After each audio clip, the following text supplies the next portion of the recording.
आणि लोकसभेच्या निकालानंतर राज्यामध्ये भाजप नेत्यांची एक महत्त्वाची बैठक होतीये। थोड्याच वेळात भाजप प्रदेश कार्यालयात या बैठकीला सुरुवात होणार आहे। या बैठकीसाठी आशिष शेलार मुंबई भाजप अध्यक्ष प्रदेश कार्यालयामध्ये पोहोचलेले आहेत, तर चंद्रशेखर बावनकुळे भाजपचे अध्यक्ष हे सुद्धा प्रदेश कार्यालयामध्ये दाखल झालेत। अशोक चव्हाण पोहोचलेले आहेत। देवेंद्र फडणवीसांच्या उपस्थितीमध्ये ही बैठक पार पडणार आहे आणि या बैठकीनंतर देवेंद्र फडणवीस पत्रकारांना संबोधित करतील अशी सुद्धा माहिती मिळते। भाजपला किंवा महायुतीला 2024च्या विधानसभा लोकसभा निवडणुकांमध्ये अपेक्षेनुसार यश न मिळाल्याचा परिणाम कसा दिसतो हे आता पाहावं लागेल। तर अपेक्षित यश न मिळाल्यामुळे भाजपचं मुंबईमध्ये चिंतन सुरू झालेलं आहे। या बैठकीसाठी देवेंद्र फडणवीस, चंद्रशेखर बावनकुळे, आशिष शेलार यांच्यासह महत्त्वाचे नेते उपस्थित असतील। लोकसभा निवडणुकीच्या निकालानंतर भाजपची मुंबईत बैठक होती आहे।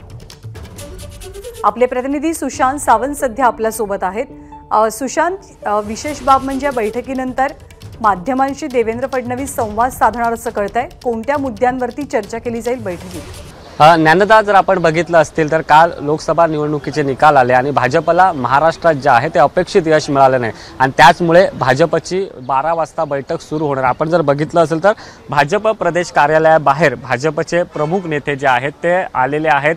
प्रदेशाध्यक्ष चंद्रशेखर बावनकुळे देखील आलेले आहेत, आशिष शेलार आलेले आहेत, गिरीश महाजन असतील, रवींद्र चव्हाण असतील, प्रवीण दरेकर असतील, भाजपचे नेते जे आहेत ते आलेले आहेत। सध्या ते माध्यमांशी बोलणार नाही, त्याचं मुख्य कारण म्हणजे आपण जर बघितलं असेल तर ही बैठक संपल्यानंतर उपमुख्यमंत्री देवेंद्र फडणवीस जे आहेत ते स्वतः माध्यमांशी संवाद साधणार आहेत। आपण जर पाहिलं असेल तर काल जे निकाल आले त्यावर कुठेतरी चिंतन जे आहे ते आज भाजपच्या नेत्यांकडून जे आहे ते केलं जाणार आहे। देवेंद्र फडणवीस आणि त्यानंतर भाजपचे महत्त्वाचे नेते या ठिकाणी येतील। आपण जर बघितलं असेल तर प्रवीण दरेकर, प्रवीण भाऊ, आज एक बैठक होते आहे तुमची, नेमकी नाही, निवडणूक झाल्यानंतर भारतीय जनता पार्टीची एक प्रचलित पद्धत आहे, झालेल्या विजयाचं विश्लेषण करणं, कुठे कमी पडलो असेल तर त्या संदर्भात आढावा घेणं आणि भविष्यात ताकदीनं उपाययोजना करून आणखी यश मिळवण्यासाठी कटिबद्ध व्हायचं, ही आमची प्रथा आणि प्रचलित परंपरा आहे। महायुतीने मिशन 45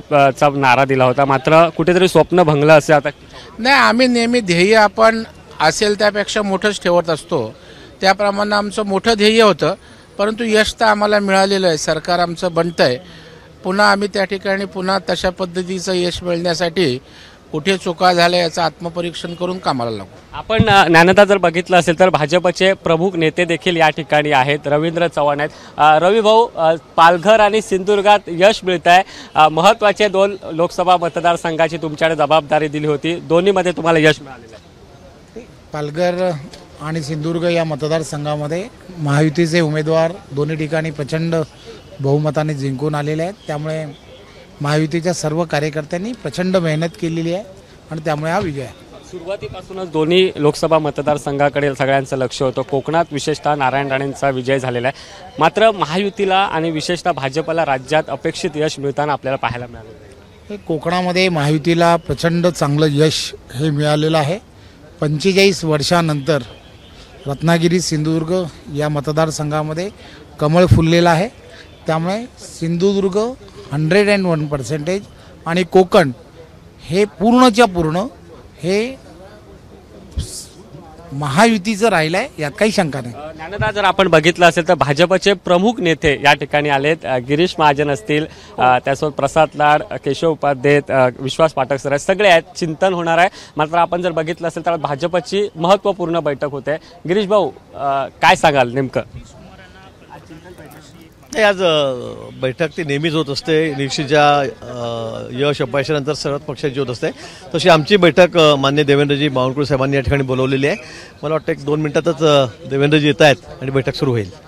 ज्ञानदा, जर बघितलं असेल तर भाजपचे हे प्रमुख नेते आहेत, सगळे आता आलेले आहेत, प्रसाद लाड, गिरीश महाजन, रवींद्र चव्हाण। थोड्याच वेळात बैठकीला सुरुवात होणार आहे। देवेंद्र फडणवीस इकडे आल्यानंतर खऱ्या अर्थाने बैठकीला सुरुवात होणार आहे। ज्ञानदा, सुशांत, अगदी थोडक्यात या नेत्यांकडनं कालच्या निकालाबाबतच्या प्रतिक्रिया एका वाक्यात जाणून घेता येतील का? अगदी थोडक्यात।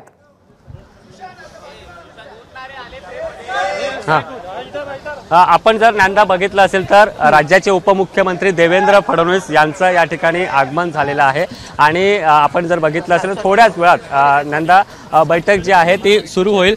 सर, आज एक बैठक होते आहे भाजपची। Sir sir sir sir sir sir sir देवेंद्रजी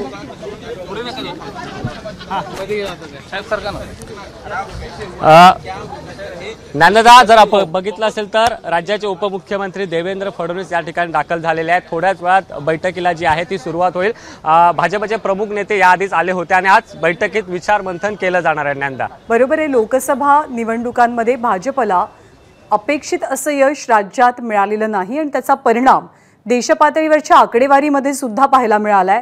एक चिंतन बैठक होणार आहे आणि या बैठकीनंतर देवेंद्र फडणवीस माध्यमांशी संवाद साधतील अशी सुद्धा माहिती आहे। धन्यवाद सुशांत या सगळ्या अपडेट्सबद्दल, प्रतिक्रियांबद्दल। एबीपी माझा, उघडा डोळे बघा नीट।